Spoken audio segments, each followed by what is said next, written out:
سورۃ النساء کی آیت نمبر 11 اور 12 اور اس کے ساتھ ملحقہ 13 اور 14 اور بالکل آخر میں جا کے آخری آیت 176 جو کلالہ سے متعلق ہے، اس کو ڈسکس کرنے سے پہلے تمہیداً میں کچھ ڈسکشن کرنا چاہوں گا تاکہ آپ کو ان چیزوں کی سمجھ آسانی کے ساتھ آ جائے۔ سورۃ النساء کی جو یہ آیات ہیں، انہوں نے اسلام میں جو قانون وراثت ہے اس کو بیان کیا ہے، اور یہ آیات ناسخ ہیں سورۃ البقرہ کی آیت نمبر 180، 180، 181 اور 182 کنزیکٹیو 3 آیات سورۃ البقرہ میں آئی ہیں، جس میں پہلے حکم یہ نازل ہوا تھا کہ ہر مسلمان پہ یہ فرض ہے کہ اس نے مرنے سے پہلے اپنے قریبی رشتہ داروں کے لیے اپنی مال و دولت میں کوئی وصیت لکھوا دینی ہے۔ وہ سورۃ البقرہ کی آیت نمبر 180 میں آتا ہے، اعوذ باللہ من الشیطان الرجیم، بسم اللہ الرحمن الرحیم، کتب علیکم اذا حضر احدکم الموت، تم پر یہ فرض کیا گیا ہے کہ جب کبھی بھی کوئی شخص موت کے دہانے پر پہنچ جائے، اسے موت آ جائے، یعنی قریب المرگ ہو، ان ترک خیرا الوصیۃ للوالدین والاقربین، کہ وہ اگر کوئی ترکہ کوئی مال و دولت چھوڑ کر جا رہا ہے تو اس میں وصیت کر دے اپنے ماں باپ اور قریبی رشتہ داروں کے لیے، یعنی بیوی بچوں کے لیے، بالمعروف، معروف طریقے کے اوپر، حقا علی المتقین، یہ اللہ کی طرف سے ایک حق ہے، یہ فرض کیا گیا ہے مومنین کے اوپر، متقین کے اوپر کہ وہ یہ کریں گے۔ فمن بدلہ بعد ما سمعہ، اور اس کے مرنے کے بعد جو کوئی اس کی وصیت کو بدل دے گا، فإنما إثمه على الذين يبدلونه، تو اس کا گناہ ان لوگوں پر ہوگا جنہوں نے اس کے مرنے کے بعد اس کی وصیت کو بدل دیا، یعنی اس نے وصیت کی کہ اتنا مال میرے ماں باپ کو ملے، اور بعد میں اس کی اولاد میں سے کوئی قابض ہو کر ماں باپ کو محروم کر دے، تو گناہ جو ہے وہ ان لوگوں پہ ہوگا، اس میت کے اوپر کوئی گناہ نہیں ہے۔ ان اللہ سمیع علیم، بے شک اللہ تعالیٰ سننے والا ہے، علم والا ہے، ایک ایک چیز نوٹ کر رہا ہے، جس کی جو غلطی ہے اس کو اس پہ سزا دی جائے گی۔ فمن خاف من موص جنفا او اثما، ہاں اگر کسی کو خدشہ ہو اس معاملے میں کہ جو مرنے والا ہے اس نے کسی کے ساتھ زیادتی کر دی ہے، کسی بیٹے سے یا بیٹی سے وہ ناراض تھا، اس کو اس نے آنکھ کر دی ہے، تو اسلام میں تو آپ آنکھ نہیں کر سکتے، فَأَصْلَحَ بَيْنَهُمْ فَلَا إِثْمَ عَلَيْهِ، تو آپس میں صلح صفائی کے ساتھ کوئی حصہ مقرر کر رہو تو اس پہ کوئی گناہ نہیں ہے، یعنی تم مرے ہوئے بندے کی وصیت بدل بھی سکتے ہو اگر وہ کسی کے ساتھ زیادتی کر کے مرا ہے۔ ان اللہ غفور الرحیم، بے شک اللہ تعالیٰ بخشنے والا ہے، مہربان ہے۔ تو یہ جو آیات تھی نا، ان میں حکم تھا کہ مرنے سے پہلے وصیت کرنی ہے، اور دیکھ لیں اس میں ماں باپ کا اور قریبی رشتہ داروں کا ذکر آیا، لیکن یہ سورۃ البقرہ ہے جو شریعت محمدیہ صلی اللہ علیہ وآلہ وسلم کا بلیو پرنٹ اور ابتدائی خاکہ ہے، اور شریعت محمدیہ صلی اللہ علیہ وآلہ وسلم کے جو فائنل احکام ہیں وہ سورۃ النساء اور سورۃ المائدہ میں ہے۔ اب ہم پڑھ رہے ہیں سورۃ النساء، تو اس میں یہ جو آیات ہیں، سورہ نساء کی آیت نمبر 11 اور 12 اور پھر آخری آیت 176، ان آیات نے سورۃ البقرہ کی ان 3 آیات کو منسوخ کر دیا، یہ ناسخ ہیں۔ وہ اکثر علماء کہہ رہے ہوتے ہیں جی ناسخ و منسوخ کا علم پتہ ہونا چاہیے۔ بمشکل 5 قرآن میں آیات ہیں جو منسوخ ہوئی ہیں، اور ان کی ناسخ آیات قرآن میں موجود ہیں، تو آلموسٹ 6500 کے قریب آیات ہیں۔ ان سے لوگوں کو دور کرنے کے لیے ان 5 مقامات کی لوگ مثال دیتے ہیں، اور ان سے بھی ذرا پوچھ لیں کون سی ہیں، تو اکثر علماء کو بھی نہیں پتا ہوتی۔ اس پہ میری الگ سے بھی ویڈیو ریکارڈ موجود ہے، ناسخ و منسوخ قرآن کے اندر، احادیث میں بھی ہوتا ہے، تو یہ آیات جو ہیں اس کو منسوخ کرنے والی ہیں، کیونکہ ان آیات میں سورۃ النساء کے اندر اللہ تعالیٰ نے خود ہی حصہ مقرر کر دیا کہ آٹومیٹکلی جو بندہ مرے گا نا، اس کے ماں باپ کو اتنا حصہ ملے گا، اس کی بیویوں کو اتنا حصہ ملے گا، اس کی اولاد کو اتنا حصہ ملے گا، اور اگر اولاد نرینہ نہیں ہے تو پھر اس کے بہن بھائیوں کو اتنا حصہ ملے گا، اور اگر کلالہ ہے تو پھر اس کے بہن بھائیوں کو اتنا حصہ ملے گا۔ وہ ساری چیزیں اللہ تعالیٰ نے خود ڈیفائن کر دی، اس لیے وہ آیات منسوخ ہو گئی۔ تو وصیت کرنا اب لازمی نہیں ہے، ہاں آپشنل ہے، کوئی کر سکتا ہے، لیکن وہ وصیت پھر وارث کے لیے نہیں کر سکتا، کیونکہ وارث کا حصہ اللہ نے قرآن میں رکھ دیا، میں بعد میں بتا دوں گا اس سے ریلیٹڈ حدیث بھی۔ تو قانون وراثت جو ہے اسلام کا، اس کو احادیث کی ٹرمنالوجی میں کہتے ہیں کتاب الفرائض، یا عربی میں کتاب الفرائض بعد ہے۔ جس طرح ہم طہارت سے جو متعلق احادیث ہیں وہ کتاب الطہارہ ہوتی ہے، روزوں سے متعلق احادیث کتاب الصیام یا کتاب الصوم میں ہوتی ہیں، اسی طریقے سے تقدیر سے متعلق جو احادیث ہیں وہ کتاب القدر میں ہوتی ہیں، یعنی یہ چیپٹرز کے نام ہیں۔ خوابوں سے متعلق کتاب الرؤیا کے اندر ہوتی ہیں۔ اس طرح جو وراثت کے قوانین کی جو احادیث ہے نا، اس کے لیے جو محدثین نے ٹرم ڈیوائز کی ہے وہ ہے کتاب الفرائض، اور عربی میں ہوگا ضاد پڑھیں گے کتاب الفرائض۔ تو کتاب الفرائض جو ہے یہ چیپٹرز ہیں باقاعدہ احادیث کی کتابوں میں، اور اگر آپ کو کمبائنڈ فارم میں وہ احادیث چاہیے تو آپ مشکات المصابیح کی دوسری جلد کے اندر 39 احادیث اس سے متعلق ہیں، انٹرنیشنل نمبرنگ کے مطابق 3041 سے لے کر 3079 تک کتاب الفرائض چیپٹر میں۔ اس سے پیچھے بھی 2-3 چیپٹر ہیں ہدیہ اور ہبہ سے ریلیٹڈ، وہ بھی آپ ملائیں تو یہ آلموسٹ 60-70 کے قریب احادیث ساری جو مین سٹریم کی کتابوں کی آپ کو مشکات میں مل جائیں گی۔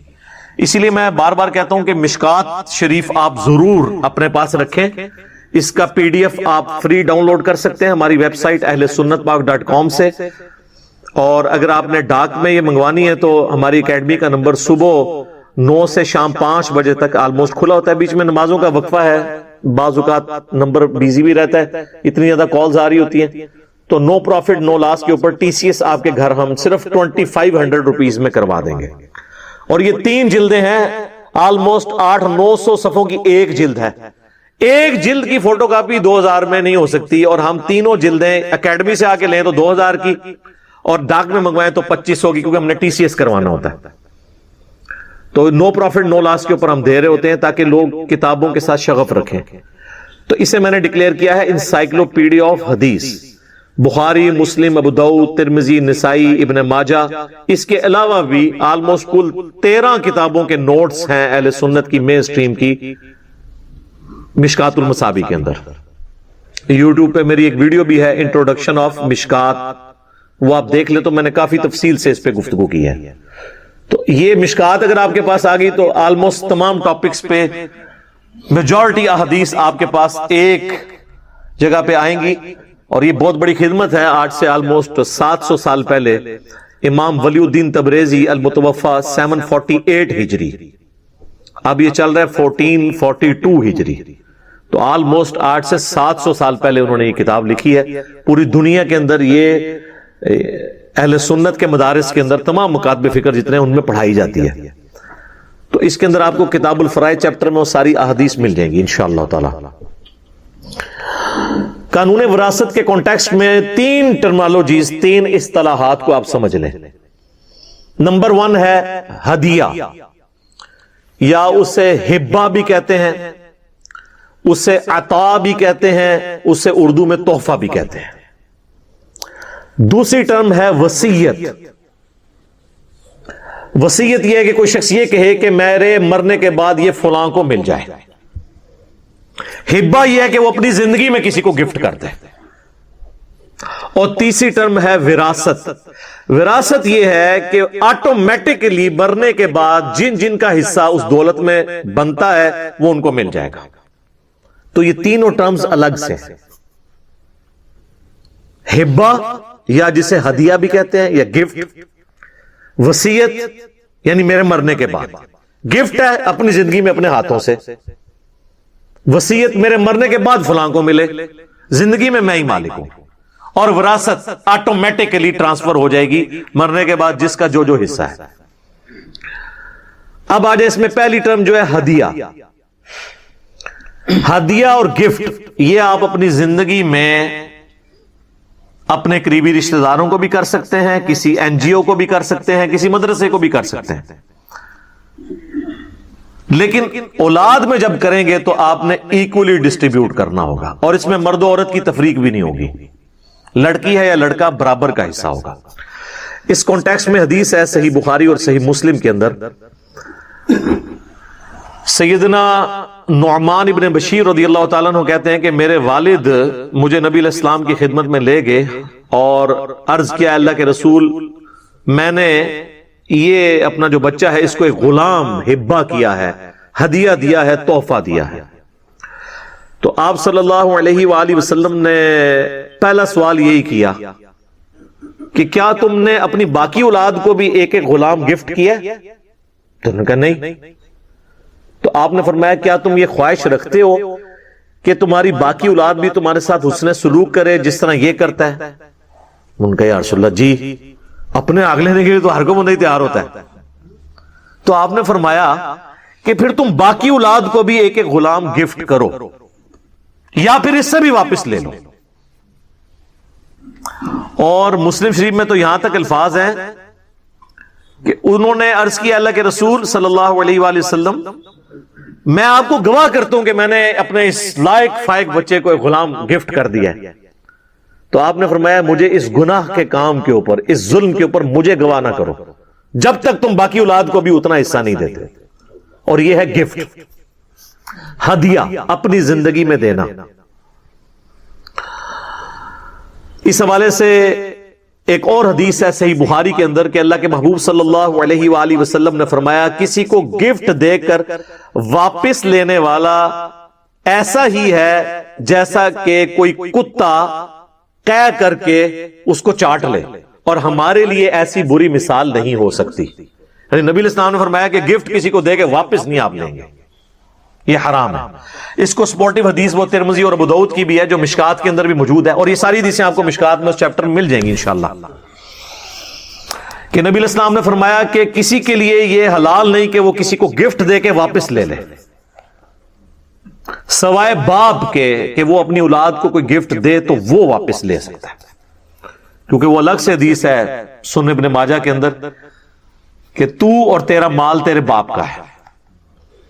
باپ اگر اولاد کو گفٹ دیتا ہے تو واپس لے سکتا ہے, اور آپ کسی کو گفٹ دیں گے تو آپ واپس نہیں لیں گے, کیونکہ نبی علیہ السلام نے اسے کتے کی مثال بیان کیا اور کہا کہ یہ بری مثال ہے. لیکن یہاں پہ یاد رکھیے گا کہ ماں باپ اپنی اولاد کو آنکھ نہیں کر سکتے. اکثر ناراض ہو جاتے ہیں تو کہتے ہیں کہ وہ اخبار میں بھی اشتہار دے دیتے ہیں کہ جی میں اپنی ساری منقولہ غیر منقولہ فلاں, وہ پوری جوڈیشری کی لینگویج میں وہ لکھا ہوتا ہے, اس سے میں اپنی اولاد کو آگ کرتا ہوں. پاکستان کے قانون میں تو وہ چیز اسٹیبلش ہو جاتی ہے, لیکن اسلام میں کوئی باپ اپنی اولاد کو آگ نہیں کر سکتا, اس طریقے سے باقی رشتہ دار بھی, کیونکہ اللہ کے حکم کو توڑ نہیں سکتے نا. قطع رحمی تو آپ کر ہی نہیں سکتے, رحمی رشتوں کو کون کاٹ سکتا ہے؟ کوئی کتنا بھی نافرمان بیٹا ہو, باپ یہ تو نہیں کہہ سکتا یہ میری اولاد نہیں ہے. اور دوسرا مال و دولت تو اللہ کا دیا ہوا ہے, وہ اگلی نسل میں ٹرانسفر ہونا ہی ہونا ہے. کوئی ماں باپ اپنی اولاد کو آنکھ نہیں کر سکتے. باقی وہ جو ناراضگی کا سبب اولاد بنتی ہے ان کا وبال اس اولاد پہ ہوگا, دنیا میں بھی آخرت میں بھی, لیکن آپ اللہ کی حد کو توڑ نہیں سکتے. تو یہ آنکھ والا کام جو ہے نا بالکل حرام ہے. اور اسی طریقے سے کوئی شخص اپنی زندگی میں سب کچھ کسی مدرسے کو گفٹ کر دے, کسی این جی او کو دے دے, نہیں. آپ اپنی زندگی میں گفٹ بھی کریں گے نا تو اپنے پورے مال کا 1/3 حصہ صرف گفٹ کر سکتے ہیں, اور یہ بھی زیادہ سے زیادہ ہے اور پسندیدہ نہیں ہے. 1/3. اگرچہ اس پہ ڈائریکٹ حدیث کوئی نہیں ہے, لیکن ایک اور حدیث ہے جو وصیت سے متعلق ہے, اس میں 1/3 کا ذکر ہے. اس کو دیکھتے ہوئے اکثر جو اہل سنت کے علماء ہیں ان کا یہی موقف ہے کہ آپ اپنا 1/3 سے زیادہ مال کسی کو گفٹ نہیں کر سکتے، اور نہ اپنی زندگی میں اپنے ہاتھوں سے وراثت تقسیم کر سکتے ہیں۔ یہ بھی بعض لوگ کہتے ہیں نہیں پچھو لڑن گے میں آپ ہی ونڈ جما، نہیں، وراثت شروع ہی ہوتی ہے مرنے کے بعد۔ زندگی میں آپ کیسے بانٹ سکتے ہیں؟ آپ بانٹ کے سائڈ میں ہوئے، ایک بیٹا مر گیا، ہاں تو وہ اس بیٹے کو جو آپ نے دیا ہوا ہے وہ تو اس کا حق ہی نہیں تھا، الٹا اس کی دولت آپ کو ملے گی، تو آپ نے خود ہی اپنی دولت اس کو دے دی۔ نہیں، مرنے کے بعد وراثت شروع ہوگی، زندگی میں ہبہ ہوگا۔ اب وہ دوسری ٹرم اس کی طرف آ جائیں، وہ ہے وصیت۔ وصیت کے حوالے سے جامعہ ترمذی اور ابو داؤد میں حدیث ہے جو مشکات میں موجود ہے کہ اللہ کے محبوب صلی اللہ علیہ وآلہ وسلم نے فرمایا کہ اللہ نے اپنی کتاب کے اندر وارث کا حصہ رکھ دیا ہے، یعنی قرآن کے اندر۔ اب کسی کے لیے حلال نہیں کہ وہ اپنے وارث کے لیے کوئی وصیت کرے کہ یعنی یہ میرا بیٹا بڑا خدمت گزار ہے تو اس کو وہ حصہ تو ملے ہی ملے جو میرے مرنے کے بعد جائیداد میں سے ملنا ہے، اور کچھ میرا یہ فالتو جو چیز ہے یہ بھی اس کو ملے۔ نہیں، اس کو اتنا ہی ملنا ہے جتنا اللہ نے اپنی کتاب کے اندر رکھا ہے۔ تو وارث کے لیے وصیت نہیں ہو سکتی، وصیت ادر دین وارث ہوگی۔ مثلا کسی لے پالک بچے کو آپ وصیت کر سکتے ہیں کیونکہ وہ تو آپ کا حقیقی نہیں ہے، تو آپ کی وراثت تو نہیں اسے ملے گی۔ کسی این جی او کو کر سکتے ہیں، کسی ایسے رشتہ دار کو کر سکتے ہیں جسے وراثت میں حصہ تو نہیں ملنا لیکن اس نے آپ کی بڑی خدمت کی بڑھاپے میں، کوئی آپ کا خادم ہے تو آپ اسے وصیت کر سکتے ہیں، اور 1/3 تک کر سکتے ہیں۔ جو آٹومیٹکلی ملنا تھا نا کسی کو اس سے بڑھ کر۔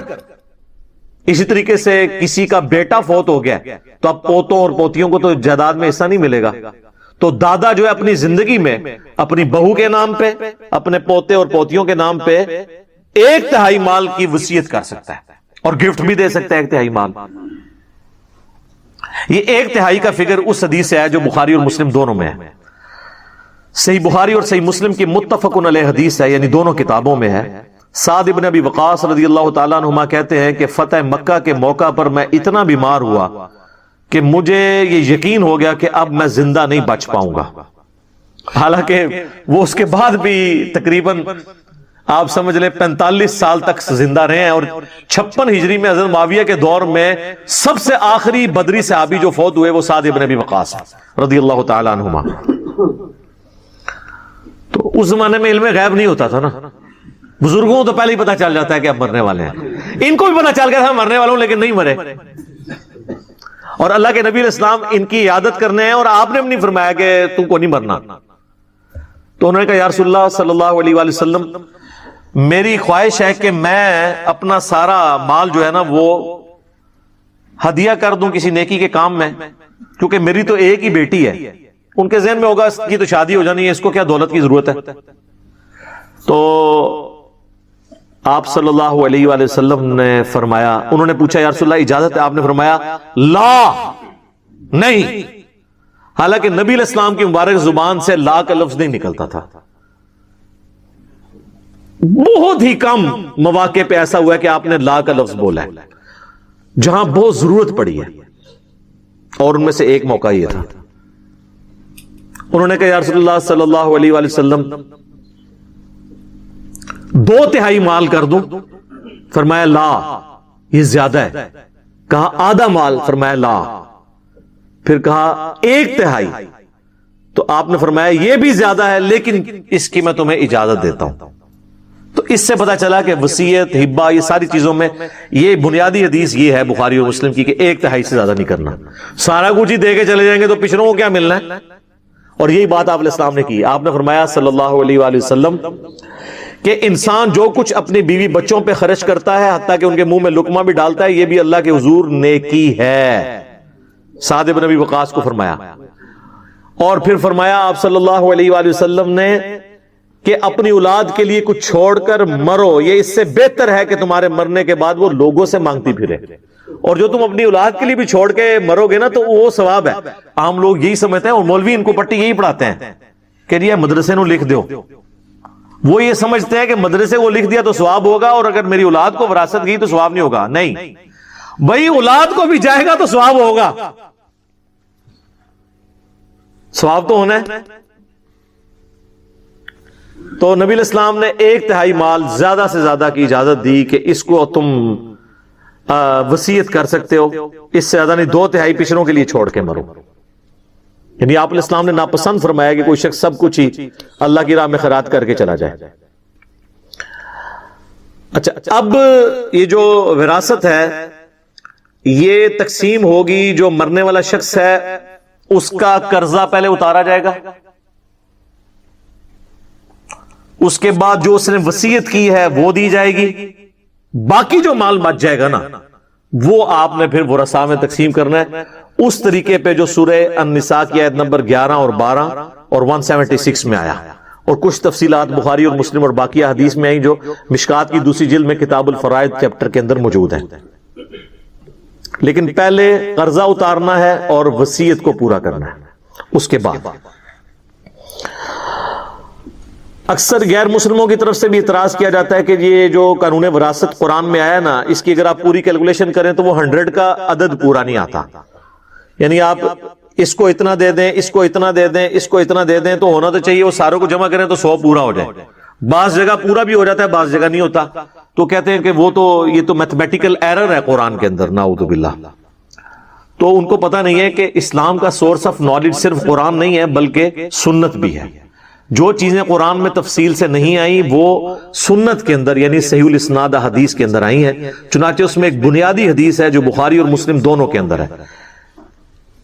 نبی صلی اللہ علیہ وآلہ وسلم نے فرمایا کہ مقررہ حصہ مستحقین کو دینے کے بعد جو بچ جائے تو وہ سب سے قریبی مرد رشتہ دار کا ہے. یعنی آپ نے جائیداد تقسیم کی اور کچھ بچ گئی، اس تقسیم کے بعد بھی جو اللہ نے مقرر کی ہے تو سب سے قریبی جو مرد رشتہ دار ہے اس کو ملے گا. یعنی چچا اور تایا یا چچا اور تایا کی اولاد. اس کانٹیکسٹ میں ایک اور سپورٹیو حدیث ہے جو بخاری اور مسلم دونوں میں ہے کہ بھتیجا اور بھانجا تمہارے خاندان اور قوم میں شمار ہوگا. چچا اور تایا فوت ہو گئے ہیں تو فرسٹ کزن جو ہے نا ان کو جائیداد چلی جائے گی. اور ایک اور ایشو اسی سے ریلیٹڈ ہے، وہ بخاری اور مسلم دونوں میں حدیث ہے. نبی علیہ السلام نے فرمایا کہ مسلمان کسی کافر کا وارث نہیں ہوگا اور کوئی کافر مسلمان کا وارث نہیں ہوگا. یعنی اگر کسی کی اولاد کافر ہو گئی ہے اور دین چھوڑ گئی ہے، اب اس کو اپنے باپ کی جائیداد سے کچھ نہیں ملے گا. اور ایک اور کریٹیکل حدیث ہے جو جامعہ ترمذی میں ہے کہ قاتل مقتول کا وارث نہیں ہے. یہ اکثر آپ سنتے ہیں نا ٹی وی پہ بھی کہ اولاد نے جائیداد کی خاطر باپ کو مار دیا. تو جامعہ ترمذی میں حدیث ہے، مشکات میں بھی ہے کہ قاتل اپنے مقتول کا وارث نہیں ہو سکتا. سگا بیٹا بھی ہے، قرآن میں حصہ موجود ہے. اب قرآن میں تو یہ بات نہیں لکھی ہوئی تھی لیکن قرآن کے یہ خلاف نہیں ہے کیونکہ قرآن میں یہ بھی نہیں لکھا ہوا کہ جو قاتل ہے وہ مقتول کا وارث ہوگا. اکثر لوگ کہتے ہیں جی قرآن کے خلاف ہو گیا، جی قرآن میں تو ہے کہ اولاد کو ملے گا. خلاف تب ہوگا جب 180 ڈگری سٹیٹمنٹ ہوگی. تو قرآن میں کہیں لکھا ہوا ہے کہ قاتل جو ہے وہ اپنے مقتول کا وارث ہو سکتا ہے. وہ کہتے ہیں نہیں لکھا تو نہیں ہوا لیکن انڈرسٹوڈ ہے. نہیں، انڈرسٹوڈ نہیں ہوتا. وہ ترمذی میں حدیث ہے اور لاجیکل ہے، ورنہ تو سارے ایک دوسرے کو چکیاں بن گے تو جائیداد مالک ہو جائیں گے. تو یہاں پہ لوگ جائیداد ہتھیانے کے لیے قتل نہیں کر دیتے. تو جو قاتل ہے نا، وہ جس کو قتل کر رہا ہے نا، چاہے اس کا بیٹا ہے، اس کا بھائی ہے، وہ اس کی جائیداد میں سے اسے 0 سزا تو اس نے دنیا اور آخرت میں بھگتنی ہے، جائیداد نہیں اسے ملے گی. اسی طریقے سے صحیح بخاری میں حدیث ہے کہ بیٹی کے لیے آدھا حصہ ہے اور پوتی کے لیے 1/6 ہے. اگر جو مرنے والا کی سچویشن ایسی ہے کہ وہ اس کے ماں باپ بھی نہیں تو اس طریقے سے آگے بھی ٹرانسفر ہوگی. اچھا، یہ میں وراثت کے قوانین کے حوالے سے آپ کو بتا دوں کہ پیٹ مسائل جو قرآن میں آئے نا اس پہ تو ہے اتفاق. باقی چھوٹی موٹی ڈیٹیلز کے اندر اہل سنت کے اندر بھی اختلاف پایا جاتا ہے اور سنی شیعہ کنفلکٹ میں بھی اختلاف رائے موجود ہے. لہٰذا ان مسائل میں زیادہ الجھنے کی ضرورت نہیں ہے. جو آپ کو بہتر رائے لگتی ہے نا وہ آپ کر لیں. اصل جو چیز پوری کرنے والی جو بنیادی باتیں ہیں وہ وہی ہیں جو قرآن کے اندر آئی ہوئی ہیں. باقی چیزوں کو اللہ تعالیٰ نے خود اجتہاداً چھوڑ دیا ہے. جو بھی بیٹر سچویشن ہوگی اس کے مطابق عمل کر لیا جائے. اسی طریقے سے میرے بھائیوں، جو ابو داؤد میں ایک اور حدیث ہے کہ ماں نہ ہو تو دادی کے لیے 1/6 حصہ ہوگا.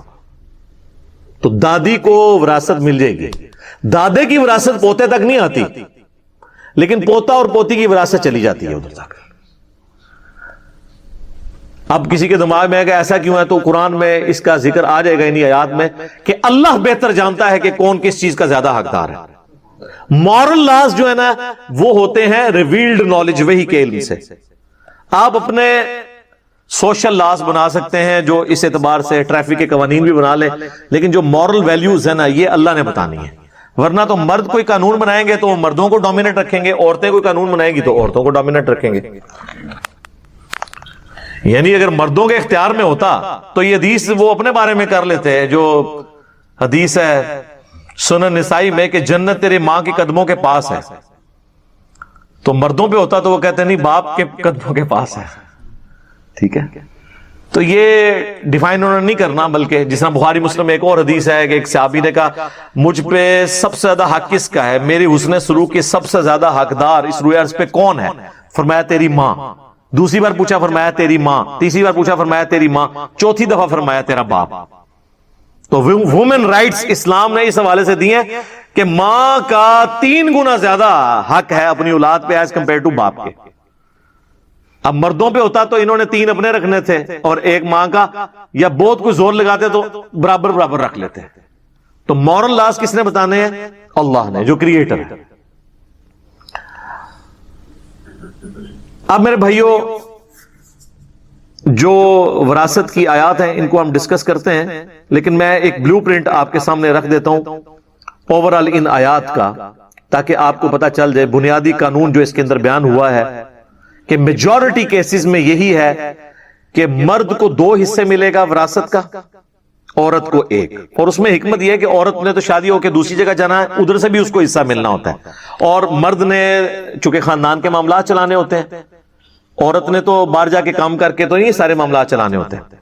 یہ بنیادی اصول ہے کہ زیادہ تر کیسز میں 99% کیسز میں کہیں پہ برابر بھی ہو سکتا ہے، وہ ایکسیپشنل کیسز ہیں کہ مرد کو 2 حصے ملیں گے، اور یعنی لڑکے کو 2 حصے اور لڑکی کو 1. اور زیادہ تر کیسز میں اسی طریقے سے کیس بنے گا کہ ماں باپ بھی کسی کے ہیں مرنے والے، اولاد بھی ہے، تو ماں کو 1/6 1/6، باپ کو بھی 1/6، لیکن بیوی کو 1/8 اس کو کم ملے گا.